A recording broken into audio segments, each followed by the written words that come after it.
Ladies and gentlemen, welcome back to Royal Instinct. Today we're going to be watching a video about the cost of video game escapism, the future that it is causing, the future that we can look forward to having ahead of us. It is truly a dystopian future that is ahead of us, as we are being sucked more and more into virtual realities, gaming realities, online life. We will face problems that the world has never seen, that we have never imagined. And most of society will not understand. Most of society will just tell you that you need more willpower, that you need to suck it up and get to work, really. However, AI is coming. AI will displace most of humans in terms of work in the labor market. Most of humans will be made redundant, and that in itself causes many consequences. These solutions that the governments and world leaders and corporations will offer is for you to plug yourself into the metaverse, into virtual reality, in essence, to escape even further into games and a false reality. Okay. Um, Now, you might think, well, if this dystopian future is coming, what can we fucking do about it? If you understand what I'm saying, the only solution that is left is for you to become a content creator. It is the one thing that AI cannot do yet. AI will get there eventually, I assume. However, yet you can still get ahead and start making content, start building your brand, start building your fame, your celebrity, because by becoming famous, by becoming somebody who is seen as a authority, somebody who is seen as a leader, an expert in their field, will gain you thousands and thousands, if not millions of followers. You will become filthy rich. You will be able to start building your kingdom. And once you have established a kingdom, you will be seen as a king. Okay. And the reason you want to become a king, be seen as a king, have a kingdom, is because that's how you get the best opportunities in the world. People will recognize who you are. People would want to get close to you because they will believe you are special. People would want to associate with you. They will come to you with the best business deals, the best financial opportunities. Everybody would want to be your friend. So you would have the best social opportunities going, and also if you want a first class dating life, then this is the best way to do it, because women see themselves as queens. Women want to be part of a man's kingdom, and for them to do that, they need to marry a king. They want to be with a king, and therefore you must become a king by establishing your kingdom. Okay, this is what we do here on Royal Instinct. I am looking for 100 people who understand what I'm saying, who want to be part of this movement, who want to establish a kingdom, who want to become kings, and form a royal alliance, form a royal network, band together to overthrow the current world leaders, so we can phase in a new dawn for human civilization, a better world for the people, where they are not living a depressed life, an inhumane life on the internet, in these video games, in these false realities. Okay. Um, and truly, you have to ask yourself: is can you trust the world leaders that we have now, the people in charge that we have right now? And if the answer is no, then you must become the leader that you believe the world needs. You must become the leader that you wish that you had. Okay. This is the moment in the film where you have your call to action. This is the moment in the film where the hero decides whether he will rise up and do something about it, do something and change something about his life, or whether he will remain somebody in the background, a background character, and watch somebody else take the reins and become the king that they wish that they could. Okay, it does take balls. It does take um, commitment and facing your fears. But here on Raw Instinct, I help my clients to overcome those fears, to overcome their own limitations, to grow larger than life, to become a charismatic speaker, a charismatic communicator, a charismatic leader, and for them to start producing content, for them to be able to easily produce content 24/7, whenever they feel like it, in order to grow their kingdom, to grow their fame, to grow their status, and become a king. Okay, but let's get into this video. Let's see this dystopian future that we have ahead of ourselves.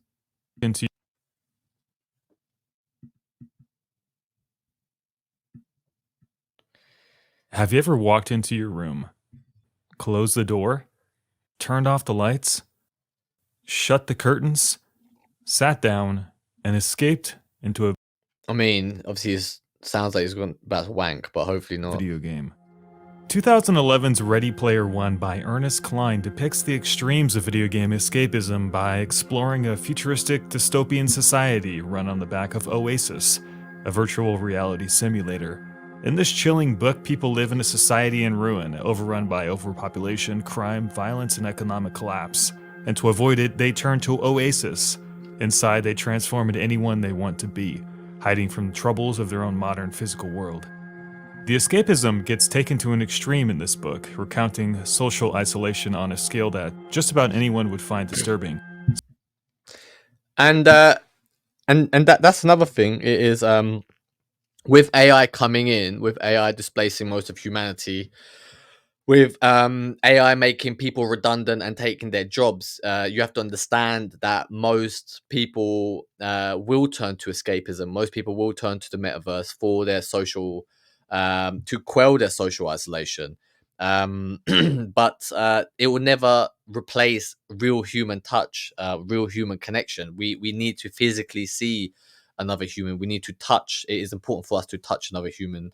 Serotonin, oxytocin, these hormones get released by being in contact with another human. Okay, we are social creatures. We are not designed to be locked up permanently in our houses, into false realities. Such as people locking themselves in small homes for weeks at a time without going outside or eating. Oasis, for many, ends up becoming their reality. It's a great book that explores this surreal concept almost with a sense of forewarning, as our budding days of VR and socialized artificial intelligence, self-driving.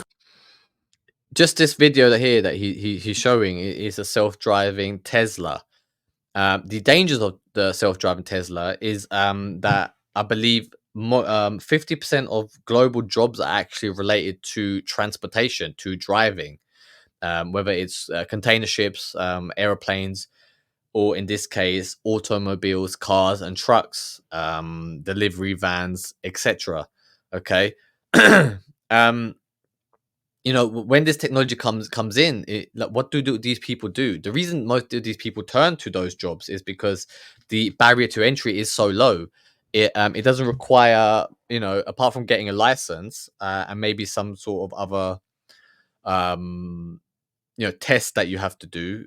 You don't really need to do anything else to obtain such a job. Okay. And then,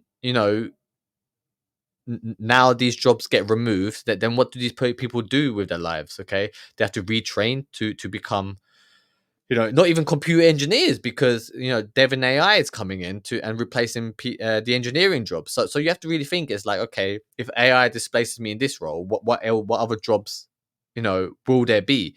And like I truly think we're at a point in time in the next 10 years is as you're going to see a lot of jobs disappearing, and no alternatives will be there for you to jump into. Cars, robotics, implant science, etc., have expanded what is technologically possible, as if someday we may end up there, as a world augmented with everyone sitting in small rooms in the dark with helmets on, pretending to be someone else and living in a world that really doesn't exist. The most important takeaway from Ready Player One is that, while the likelihood of AI simulations taking over the world is extremely far off, the underlying mechanism of escapism driving it is very real. If you don't see it or do it yourself, you can imagine it happened to someone else. Joe lives a life he doesn't like. He works a dead-end job and he feels like life is caving in on him.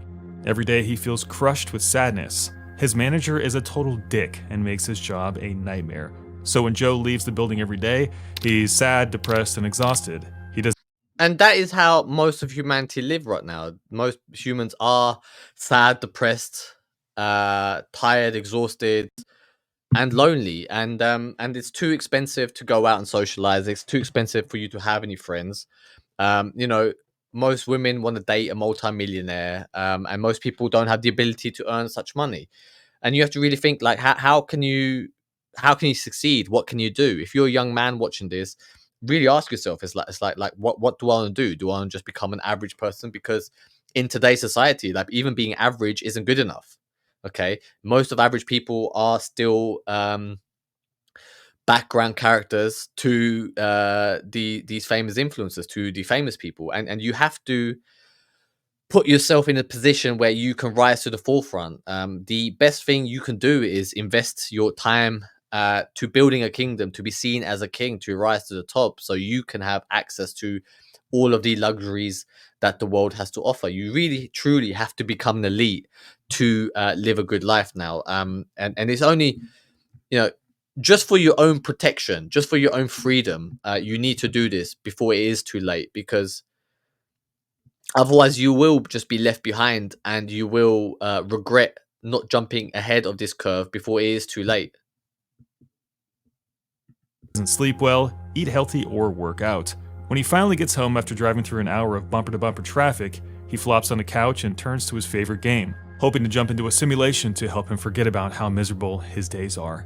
Video games are fun to Joe, and playing a hero and rescuing the princess makes him feel good. Minutes, though, turn to hours, and soon it's midnight and he falls asleep without eating dinner. When he wakes up, the cycle happens all over again. Bob recently got fired from his job due to downsizing. Last year, his wife divorced him, and he barely gets to see his 3 kids. If he doesn't find a job And you can already see this happening with the rise of OnlyFans content creators. It seems like every girl on Instagram, every girl on Twitter, every woman that you know is turning towards OnlyFans because it is easy money. And for the reason it is easy money, the reason all these people are turning towards OnlyFans and making pornographic content is because there is a demand for it, and the demand is for thousands, millions of lonely men in the world who don't have a shot of dating and want a beautiful woman to be their girlfriend. So the next best thing is a literally, it is a virtual reality in a sense. It is a false reality. It is a fairy tale in essence. They believe that they are dating these hot women, that they have access to these beautiful women, and for a certain fee, they get to chat and look at pictures of their favorite online content creators. And slowly and slowly, we are moving more and more towards such a world. soon, he'll lose his house, which is already in danger of going underwater as the economy has turned for the worst. Tammy never went to college. She works at a fast food joint downtown, her 4th job this year, and is approaching 30. She feels like she can never get a break in life and eats frozen meals every night because she never has the time or energy to learn how to cook. She's also 50 pounds overweight and getting worse every day. As a result, she's often sad, thinks about going to the doctor to get medication for depression, but she can't afford the copay. Video games provide an outlet for escapism because they can make us forget about our troubles. The reality is, though, it's a temporary paradise. When we put down the controller hours later, actual reality sets in and we're back to square one. It's here, in the silent, dark night, that the true sadness kicks in, and it's hard to hide from it. You can think of escapism as a drug. Drugs help people feel better, but they have side effects and are usually not meant as a long-term fix. For other people, though, it's not a drug. People leading happy, healthy lives can dive into video game worlds and it won't affect them in the way that it does Joe, Bob, and Tammy.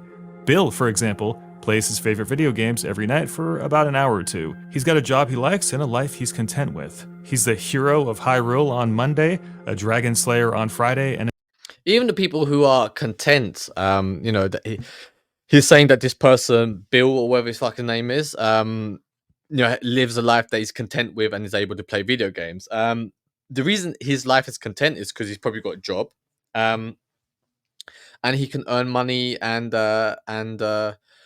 work and pay for things to provide such a fulfilling life. He's probably got girlfriends, got a nice apartment.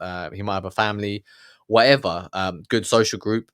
But those things take money as well, which he gets from his job. But what if AI comes along and takes his job away? right? What happens if AI comes and takes his job, and he doesn't have the ability to find new employment, okay? And he, runs out of his savings, he runs out of money, and is he still then gonna have live a life that is fulfilled? Is he still gonna enjoy playing his fucking video games, right?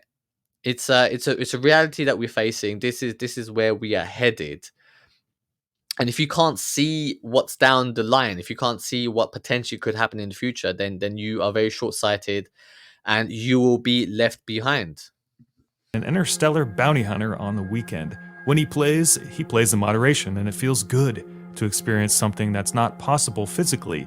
He explores the imaginations of others to add to a life he already is satisfied with. On top of it, he often learns and grows from these new experiences. Leading researchers such as Jane McGonigal categorized Bill's form of escapism as self-expansive, which is the strive to seek new skills, experiences, and relationships, versus Joe, Bob, and Tammy's escapism as self-suppressive, which is the act of running away from unpleasant thoughts, emotions, and things in your life. Self-expansive escapism is something we should all seek, as the video gaming in question makes life better. It's the reach for adding value to an existing, healthy life, making it better in the end. Self-suppressive escapism is something that we should be scared of, as the video gaming in Well, in the future, if AI does displace most of humanity and takes your jobs, then there won't be a choice. Okay, the solution will be, because you will live such a miserable life, that you'll be like, look, you don't get to go to work, you don't get to socialize, because we don't want you to add further to the carbon footprint of the world. But stay in your room. But we'll give you the metaverse. We'll give you virtual reality. We'll give you video games, right? We'll pay your bills. We'll give you universal basic income, and in return, you just have to stay in your room and log into the metaverse 24/7. Okay. Now you might think that, okay, that's a great trade off. I get to still socialize with my friends online. I get to live out my life online and don't have to leave my room. And it's all for free. Okay. But in essence, it is, the cost will be any resources that you have, any inheritance that you own, any property or land that you own will be taken away in return upon your death. You will not be allowed to reproduce. You will not be allowed to further impact the world's carbon footprint, and you will be forced to fizzle out and dwindle out of existence. Okay, fizzle out of existence. If that is something that you want to avoid, then you need to start building your kingdom. And the way we do it here is by making content, by becoming content creators, and using our knowledge, using our passions to become charismatic leaders, charismatic content creators, rise to the top, earn money, be seen as kings, build our kingdom, and take over the leadership role of the earth. That is a long-term goal. I'm looking for 100 people who want to come on this journey. And if you feel like you want to become somebody who is seen as a king, if you want to become a content creator and rise to the top and live a life of luxury, then reach out to me and we'll see if we can work together. question is used as a tool to ignore the reality of life rather than to enhance it. Vicious cycle, as escapism style gaming causes more depression, more anxiety, and more social isolation the longer it goes on, especially when you're playing the wrong games. As the days go by, you lose yourself and your ability to unwind the situation. That's an important word. Just for a second, what they said. You lose yourself. What does that mean in the sense of you being plugged into the metaverse? In essence, they want to dehumanize you by socially isolating you physically, but mentally you're being stimulated that you are still socializing because there'll be other people logged in online. And losing yourself to these realities is if we log online and say we're in a fucking forest, okay, you know, your senses will presume that that is what reality is, and the longer and longer you spend on there, you're more and more you're staying in this online forest, right? So then whatever is real in reality in the physical world um becomes false, because you spend most of your time actually in this false reality. Okay, you have your little layer in your room, and in that way, you start losing um touch with reality. And then what if you're giving a new identity in the metaverse, then you truly lose yourself, right? If you have a different avatar, we already have it with these the gender ideologies, with the trans ideologies, where they say, male and female is a gender construct, is a social construct. Okay, like we're already trying to break away from reality, and live in this willy-nilly make believe world. Okay, like where anything goes, where reality isn't actually reality, it is whatever you perceive it to be. When you can do that to somebody, then they are not really human, then they don't have touch with reality. And the elites want to do that because they want to extract all possible physical resources from you. And if you don't have a sense of identity, if you don't have a sense of who you are, it will be easier to manipulate you. And especially if you're living in this online world, then there truly won't be any need for you to live in the physical world. If you don't want that to happen to you, if you want to save yourself, if you want to establish your own kingdom, rise to the top and become a content creator, then you reach out to me and we can see if we can work together. That is it for today. Thank you very much. And everybody else, I will see